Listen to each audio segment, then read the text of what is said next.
Welcome to our deep dive into Rich Dad, Poor Dad. Yeah. We're going to be looking at all the core lessons on wealth building and Right. financial literacy and stuff, and Yeah. Robert Kiyosaki's own experiences.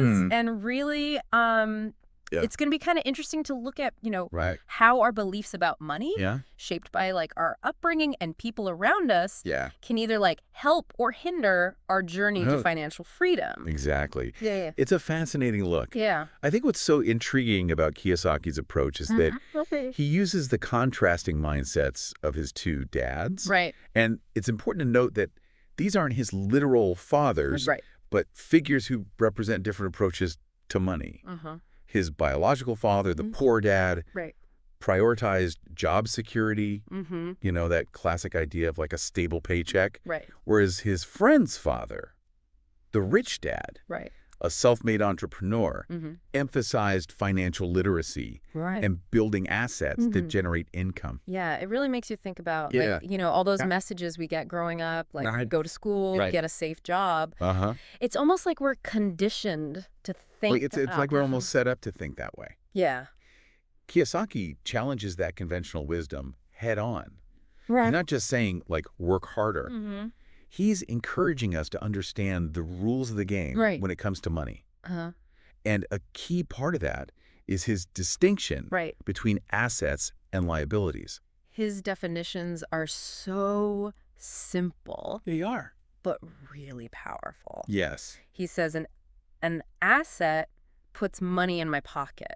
Right. A liability takes money out of my pocket. Mm-hmm. It's interesting how he uses that to challenge Yeah. traditional views of things like owning a house. Yeah. So think about it. Right. A house might be considered an asset Yeah. in traditional terms. Right. But if it's draining your bank account Right. through mortgage payments, taxes, maintenance, is it truly putting money in your pocket? Right. Kiyosaki argues it's often a liability disguised as an asset. It really makes you question Right, what yeah. we've been told. Mhm. And he uses that example of Ray Kroc, Right. McDonald's founder. And his main business wasn't hamburgers. Right. It was actually real estate. Exactly. He saw the land Oh, wow. as the real asset, Oh, yeah. the thing that was generating wealth Mm-hmm. beyond the food sales. So it's more than just It is. sits on the surface. Yeah, it's about seeing that Okay. potential Yeah. for generating income beyond the surface level. So how do we apply this to our own financial decisions? Well, are you focused on Okay. simply increasing your income Mm-hmm. or on building a foundation of assets Okay. that work for you? That shift in thinking, It's huge. that can be a game changer. Absolutely. Yeah. It's not just about working harder. Right. It's working smarter. Exactly. And to do that, we need to develop our Yes. financial literacy, Mm-hmm. which unfortunately Yeah. isn't something they typically teach in school. Kiyosaki's rich dad Right. emphasized financial education as crucial. Mm-hmm. He stressed understanding financial statements, Mm-hmm. the ins and outs of investing, Right. how markets work, Okay. even navigating the legal aspects of money, Wow. like taxes and corporations. That's a lot. It's like learning a new language, Right. and fluency in that language Mhm. can give you much greater control Mm-hmm. over your finances. Yeah, it's like we're Yeah. expected to navigate this complex world Yes. without being given the proper tools. Exactly. And Kiyosaki also points out Right. that it's not just a lack of knowledge That's that fair. holds people back. Mm-hmm. He identifies 5 key obstacles Okay. to building wealth. Mhm. Fear, cynicism, laziness, bad habits, and arrogance. So it's like these internal factors It's internal. that can sabotage Right. even the most intelligent people. He uses a powerful analogy. Remember the Alamo. Okay. And it highlights how winners and losers Right. have fundamentally different responses Right. to failure. Right. Losers are defeated by it, Mhm. while winners use it as fuel. That's a good point. Yeah. It's a good reminder to check in with ourselves and ask, Yeah. what are my biggest fears or limiting beliefs about money? Right. Are they preventing me from Mm. taking calculated risks Yeah. and pursuing opportunities? Absolutely. It's not Yeah. about being reckless, Right. but recognizing that sometimes Mm-hmm. our own mindset Right. can be the biggest roadblock Yeah. to financial growth. So how can we start Mm. putting all of this into practice? Mm-hmm. What are some practical steps Right. we can take Yeah, what can we actually do? to build a rich dad mindset? Kiyosaki offers a lot of practical advice. Okay. And he emphasizes that it's not an all-or-nothing approach. Right. You don't have to quit your job tomorrow to start minding your own business. Right. It's about gradually building your asset column while still working. Sure. So you can kind of do both. Exactly. It's about finding that balance. Right. He stresses starting small, investing in your financial education, finding mentors, right, and crucially, developing the discipline to pay yourself first. Right. Investing before spending. It's like changing our perspective. It is. Right. It is. And recognizing that there's potential that's often hidden in plain sight. Yeah, just hidden. But speaking of perspective, okay, Kiyosaki also delves into a topic that often gets overlooked in personal finance, the history of taxes. Okay. This is where things get interesting. Okay. Kiyosaki argues that understanding the history of taxes is crucial to understanding how the wealthy utilize the system to their advantage. Okay. So he's saying like the wealthy people yes, kind of use taxes. They understand the system that benefits them. Exactly. And he claims that the introduction of income taxes actually created opportunities for the rich to leverage their financial knowledge in ways that most people don't even realize. People don't even know about. It's like a whole secret world. It is like a hidden language. He explains how the initial goal of income taxes was to take from the rich and give to everyone else. That was the idea. But over time, the tax burden shifted, impacting the middle class and even the poor. Right. And meanwhile, the wealthy, armed with financial literacy, found legal ways to protect their assets and minimize their tax obligations. Exactly. So this is where the concept of corporations comes into play. So is Kiyosaki suggesting that corporations are the key to unlocking financial freedom? Right. That's a pretty bold statement. Yeah. It's not that corporations are inherently good or bad, but it's about understanding how they function within the larger financial system. Right. Kiyosaki argues that corporations aren't just things. They're legal entities with their own set of rules. So they operate differently. They do, and he suggests that the wealthy have long understood how to leverage these structures for tax advantages and legal protections that individuals typically don't have access to.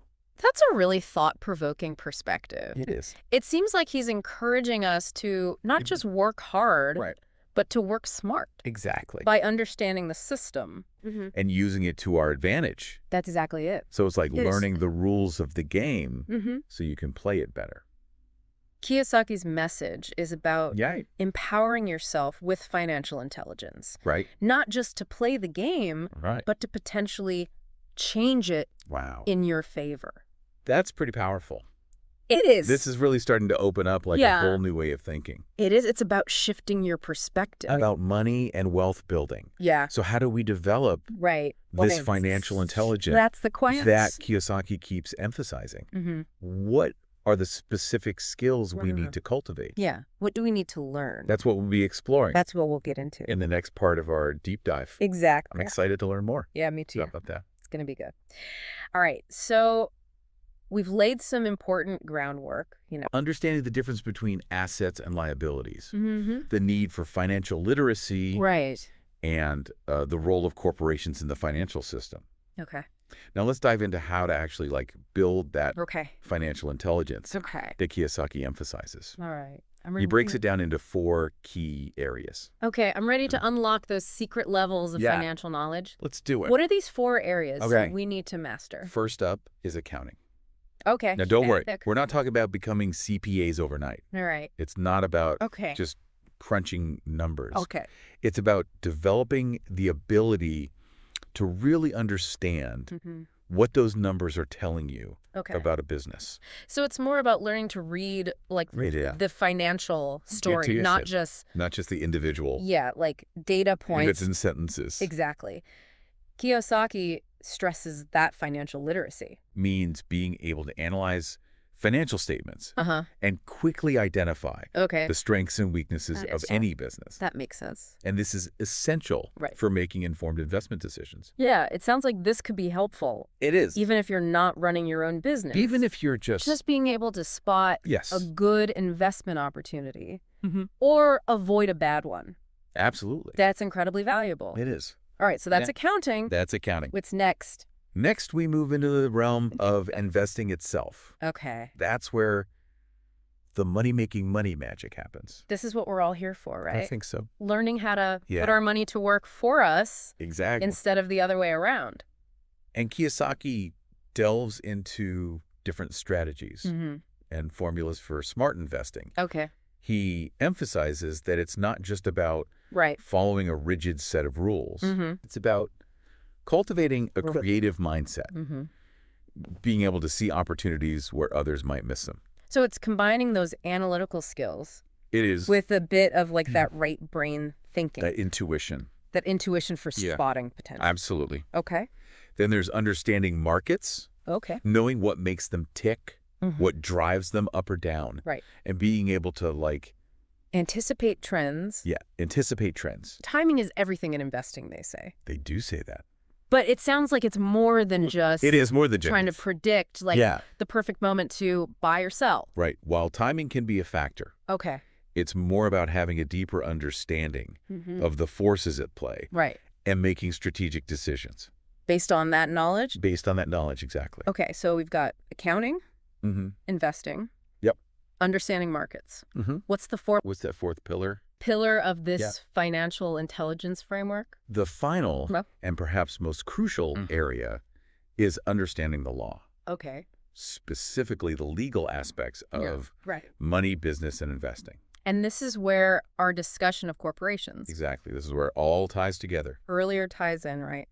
How they can offer advantages and protections that most people don't even know about. Aren't even aware of. Kiyosaki goes in depth on how corporations can provide tax advantages and legal protections that individuals typically don't have. Okay. He makes a compelling case for why anyone with assets should consider forming a corporation as a way to protect it. So it's like leveling up your financial game. It's like playing. Instead of just playing by the default rules. By the basic rules. You're learning how to use the system. You're learning the advanced strategies. To your advantage. Yes, exactly. Right. It's about playing strategically. Right. He emphasizes that the wealthy have been using these legal structures for centuries. Wow. It's not about cheating the system, but understanding it and working within its framework. To achieve your financial goals. To achieve your goals. Okay, so mastering these 4 areas.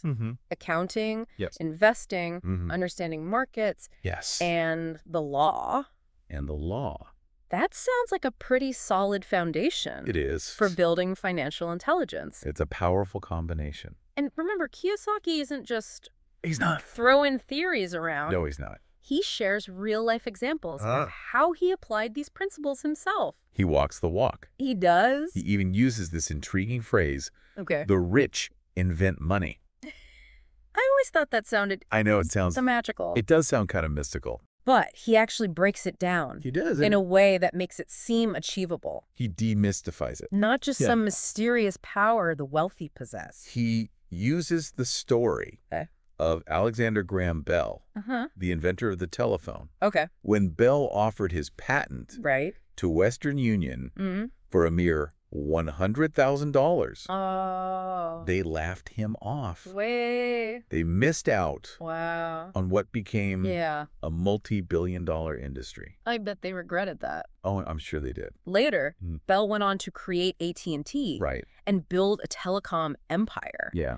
All because he had the vision and the drive to see his invention through. And Kiyosaki suggests this is a key differentiator between those who truly become wealthy and everyone else. So it's not just about... It's not just about... working for money. Yeah, it's about creating... It's about creating opportunities. Opportunities and value. And that doesn't necessarily mean inventing the next iPhone, right? It doesn't have to be that big.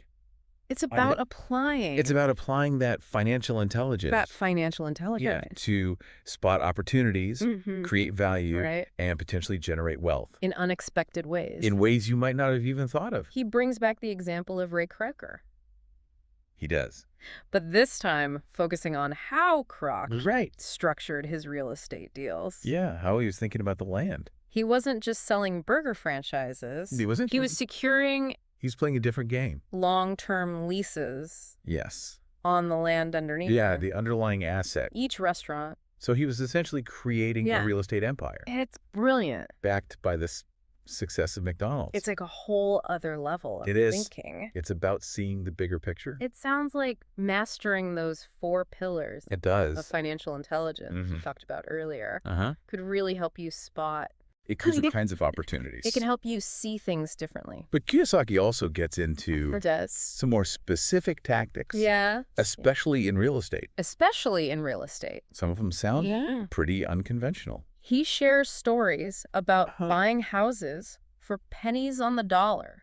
What? During market downturns, using creative financing strategies and leveraging his knowledge of the law to secure incredibly favorable deals. It sounds like he's like a master negotiator. He's a savvy investor. He even talks about buying a vacant lot for $9,000 and selling it almost immediately for over $25,000. That's a quick flip. That's a quick flip. It makes you wonder what we're all missing out on.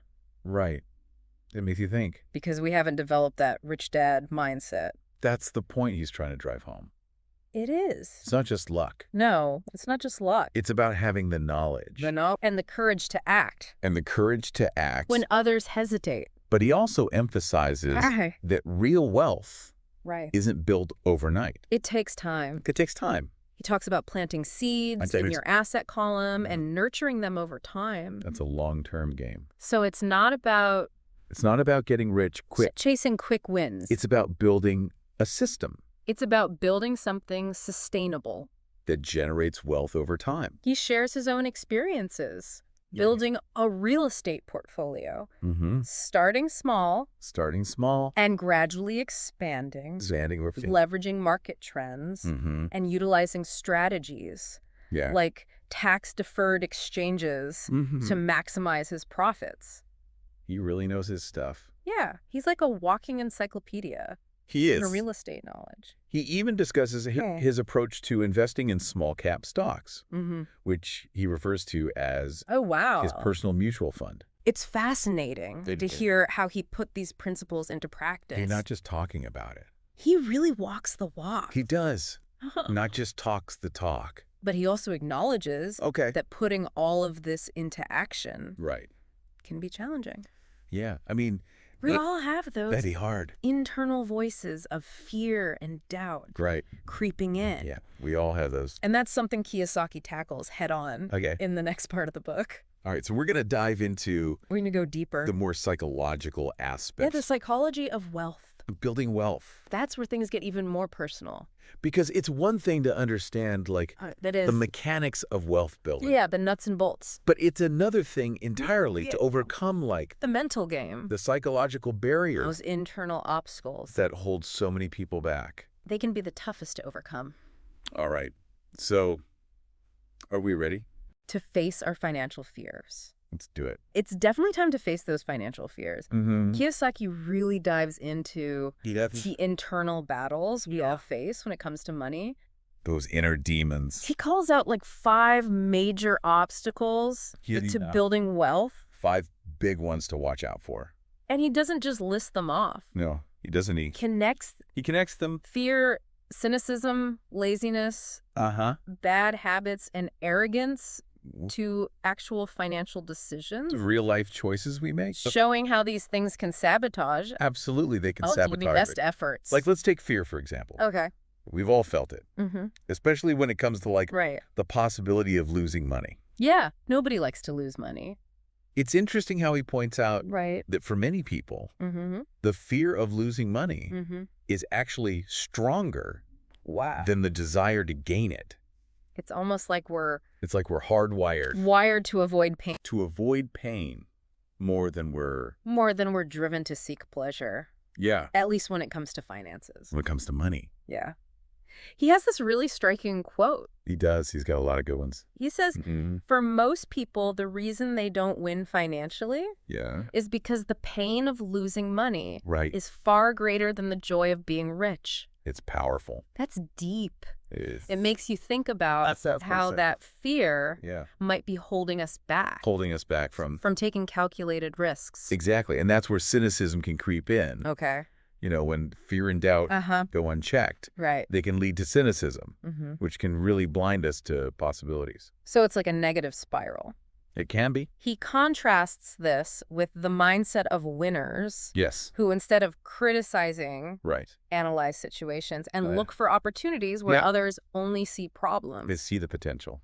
It's about shifting from that negative mindset. Affective to a more like proactive and solution-oriented mindset. So more positive and proactive. But even if we manage to overcome even if we can call fear and cynicism, too, there's still the issue of laziness.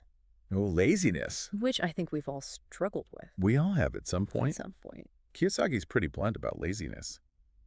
Yeah, he doesn't sugarcoat it. He doesn't, and how it often hides behind the guise of being busy. Oh, so it's like disguised laziness. Those classic excuses like, oh, yeah, I'm too busy working to think about investing. Right. Or I'll start saving when I get a raise. Those are definitely familiar. They are. Refrains. Very familiar. It's easier to just put things off. It's human nature. You're actually like to take action. Take action. Even when we know we should. Kiyosaki doesn't let us off the hook with those excuses. He calls us out. He argues that building wealth requires... Yeah, it takes more than just... good intentions. Good intentions. It demands consistent action. And then there are bad habits. Bad habits. Which can be... Yeah, those are tough. Especially hard to break. They can be really ingrained. It's like, we can have all the knowledge. Financial knowledge in the world. Yeah, all the books. Yeah. All the courses. But if our spending habits don't align with our goals. If we're not putting it into practice. We're still going to struggle. We're going to sabotage ourselves. It's that classic keeping up with the Joneses trap. Oh, yeah. Trying to keep up with everyone else. Spending money we don't have. Right. On things we don't need. We don't impress people. People we might not even like. We may not even like. It's a recipe for disaster. Kiyosaki really stresses the importance of... He does. Breaking free from those patterns and developing the discipline. That discipline. To pay yourself first. Even when it's tough. Even when it's tough. Prioritizing your future self over your immediate desires. Okay, so we've talked about fear, cynicism, laziness, bad habits. What about arrogance? Oh, yeah. Arrogance. That fifth obstacle? That can be a tricky one. It can be sneaky. Because it's easy to mistake arrogance. For confidence. For confidence. Yeah, they can look similar on the surface. Kiyosaki makes a clear distinction. He does. Between the two. He says true confidence is rooted in knowledge and experience. So it's like earned. It is. It's earned. Not in an inflated ego. Not an ego. He warns that arrogant people often resist learning. Because they think they know it all. Because they think they already know it all. And that kind of closed-mindedness can prevent them from seeing new opportunities. It's like they have blinders on. And adapting to changing circumstances. It's a good reminder to stay humble. And open to... And open to new information. New information. There's always more to learn, especially in the world of finance. World of finance. Things are always changing. Okay, so we've identified the obstacles. We've named the demons. But how do we actually... I think overcome. Right. How do we fight back? Kiyosaki offers just some practical advice. Some actionable steps. And some of it might surprise you. Some of it is a little unconventional. Okay. I'm all ears. All right. Lay it on me. What are some of his more... Yeah, what are those? Unconventional suggestions. He advises to stop listening to poor or frightened people. What? Now, before you think he's being insensitive, he's not saying to disregard everyone who's struggling financially. So it's not about It's not about ignoring people or having a hard time. It's more about being mindful of... It's about the influence of the people around us. Okay. Especially when it comes to money. So who are we surrounding ourselves with?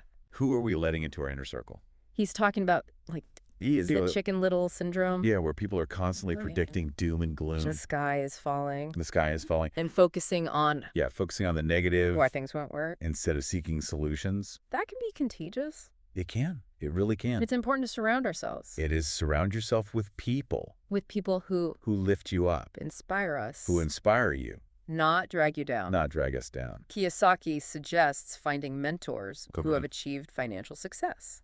So people who have already done. People who have walked the path. What you want to do. And can offer guidance. That makes sense. It's about learning from the best. He also stresses finding a good broker.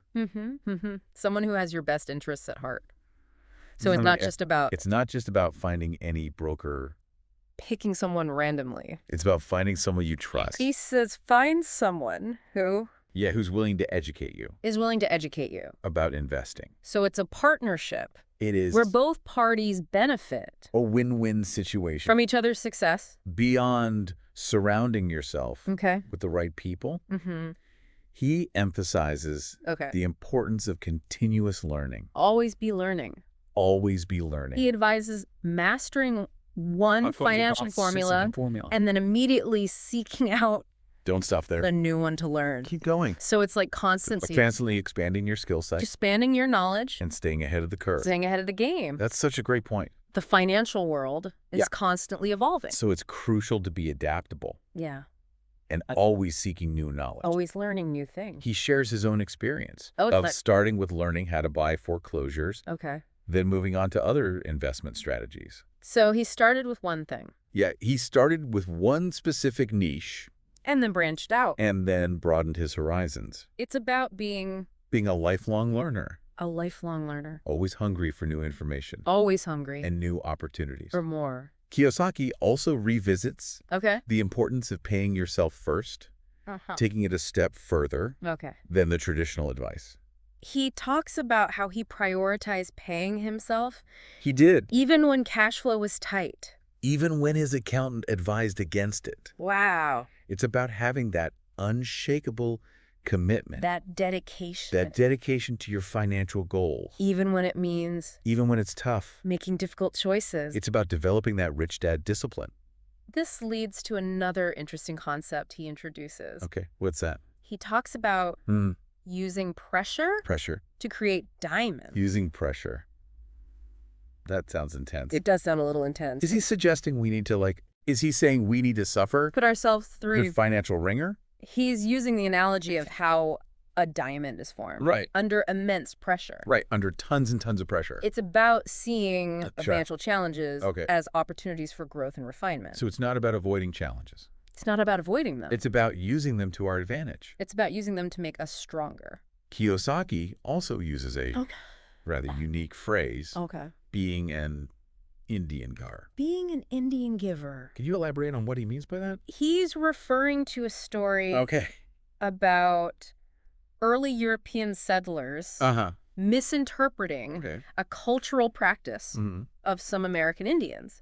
So it's like... It was a cultural misunderstanding. The Indians would offer a settler a blanket if they were cold. To help them out. But later ask for it back. Oh. And the settlers were offended. They were like, wait a minute. They thought it was a gift. You're taking that back. That was being rudely taken away. So it was a... It was a misinterpretation. That's his interpretation of... Of the meaning of the exchange. Their intentions. Kiyosaki explains that the Indians weren't being rude. They were practicing a different way of sharing resources. It wasn't about giving something away permanently. It was about using it. Using it to help someone in need. To meet a need. And reclaiming it. And then reclaiming it. When it was no longer needed. When it was no longer needed. Okay, so how does this... But how does this translate to... Investing. To the world of finance? He suggests we can apply this principle to find opportunities for creating win-win situations. Where everyone benefits. So it's not about... It's not a zero-sum game. One person winning. It's about creating value. And one person losing. For all parties involved. It's about being creative. And finding solutions. That go beyond the traditional. Traditional zero-sum game. He shares examples from his own real estate deals where he structured transactions to create value for both parties involved. So it's about thinking outside the box. Coming up with creative solutions. Kiyosaki also talks about the power of choosing heroes. Choosing your heroes. And it's not just about It's not just about admiring. It's admiring successful people from afar. It's about actively learning. It's about actively studying from their strategies. Yeah, their approaches. And modeling their behavior. He shares how he studied the investment strategies of Warren Buffett, the Oracle of Omaha, and the deal-making tactics of Donald Trump. Two very different figures. But very successful people. It's about finding role models. Yeah, finding who embody the qualities who you admire. You want to cultivate. And using their experience. Using their experiences as a roadmap for your own journey. He also encourages us to embrace the power of teaching. Teaching. Teach. And you shall receive. Teach and you shall receive. As he puts it. So it's about sharing your knowledge. Sharing what you know. And helping others. Which in turn can deepen your own understanding. Deepens your own understanding. So it's like it creates a cycle of abundance. Virtuous cycle. So that's Kiyosaki's action plan. All right, so to recap. To sum it all up. What have we learned? Overcome your fears. Okay, overcome our fears. Build your financial intelligence. Build our financial intelligence. Take action. Take action. And use your knowledge. Use our knowledge. To create opportunities. Rich Dad, Poor Dad is like... It's a powerful book. A really powerful reminder. That financial success isn't just about luck. Right. Or hard work. It's about mindset. It's about adopting a proactive mindset. Understanding the system. Understanding the rules of the game. And taking control. Taking control of your financial destiny. Of your financial future. His ideas often spark strong reactions. Yeah. They do, both positive and negative. Why do you think that is? I think it's because he challenges the conventional wisdom. He does. He really does. Around money. Yeah. And that can be unsettling. It can be. For some people. It can be scary. It forces us to confront our own beliefs and behaviors. Yeah. Which can be a deeply personal and sometimes uncomfortable process. But ultimately, it's about empowerment. It is about taking control. It is. Of your own financial life. So if you're ready. If you're ready for that journey. So if you embark on that journey. Of financial empowerment. Kiyosaki recommends picking up a copy of Rich Dad, Poor Dad. Rich Dad, Poor Dad. And putting these principles into action. And actually applying what you learn. He also suggests trying out. He does. The cash flow game. Which is a really fun way to learn about investing. It simulates real-world investing. That's a board game. It's like a board game. But it teaches you about... What teaches you about? Real estate stocks, businesses. Financial decision-making. It's a fun and engaging way... Yeah, it sounds like a good time. ...to put these concepts into practice. So it's not just about reading the book. It's not just about theory. It's about... taking action. Actually doing something. Remember, you have the power to choose. We do. Your financial future. We have the power. It all starts with education. Education. Action. Action. And a willingness to challenge the status quo. Challenge the status quo. Don't be afraid to think differently. Thanks for joining us for this deep dive. It's been a pleasure. Into Rich Dad, Poor Dad. Until next time.